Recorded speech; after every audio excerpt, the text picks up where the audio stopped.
Sir, आप बहुत senior चेहरों में से एक हैं, दिल्ली में आपने ग्राउंड पर काम किया है। सबसे पहले तो बहुत शुभकामनाएं आपको, 27 साल का वनवास आखिरकार दिल्ली में खत्म हो गया। चैलेंजिंग क्या था आपके लिए, आम आदमी पार्टी को हराना, या फिर जिस तरीके से कांग्रेस भी उतर गई? वोट शेयर में ज्यादा फर्क है नहीं, आपके आम आदमी पार्टी बार बार करी है, 1.5% वोट का ही वोट शेयर का फर्क है, लेकिन सीटों में डबल से ज्यादा आप जीत गए। देखिए, सबसे पहले तो मैं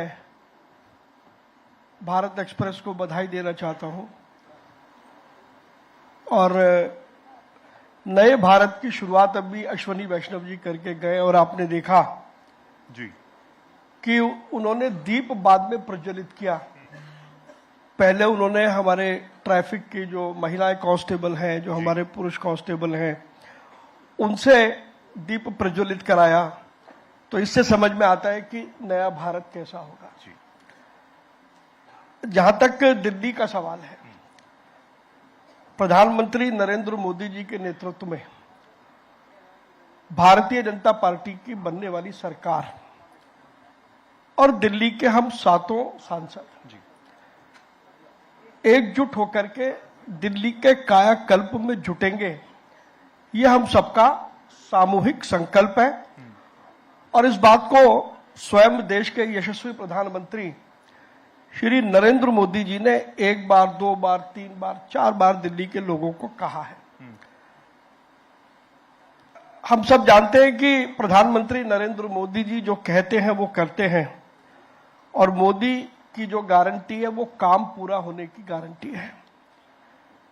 इस नाते से मुझे लगता है कि दिल्ली के बुरे दिन बीत गए, दिल्ली के अच्छे दिन शुरू हो गए। ठीक, अभी हमारे मित्र और मेरे तो बहुत ही निजी मित्र हैं, हमारी पार्टी अलग अलग है लेकिन मित्रता अपनी जगह वहीं बरकरार है। अभी वो आपदा पार्टी जो जिसका सुपड़ा साफ हुआ दिल्ली में, उसके बारे में कह रहे थे। मुझे लगता है कि पीछे क्या हुआ अब हमें इस बात को भूलना होगा। पीछे जो कुछ हुआ उसको एक काला इतिहास मान करके दफन करना होगा। जहां तक दिल्ली के ट्रैफिक का सवाल है, दिल्ली में यमुना के प्रदूषण का प्रश्न है, दिल्ली में फ्लाईओवर बनाने की बात है, या दिल्ली की समस्त विधानसभाओं में सीनियर सिटीजन्स के लिए रिक्रिएशन सेंटर बनाने की बात है, या दिल्ली के ओवरऑल डेवलपमेंट की बात है। भाजपा की सरकार बनते ही ये सारे काम एक साथ शुरू होंगे। यदि आप महाराष्ट्र की सरकार को देखें, आप राजस्थान की सरकार को देखें, छत्तीसगढ़ की सरकार को देखें, मध्य प्रदेश की सरकार को देखें, तो जो जो संकल्प भारतीय जनता पार्टी ने लिए, वो संकल्प पूरे कैसे होंगे उसका हम लोग पहले एक रोड मैप बनाते हैं। ठीक, और रोड मैप बनाने के बाद उसको चरणों में विभाजित करते हैं। पहले चरण में ये करेंगे, दूसरे चरण में ये करेंगे, तीसरे चरण में ये करेंगे।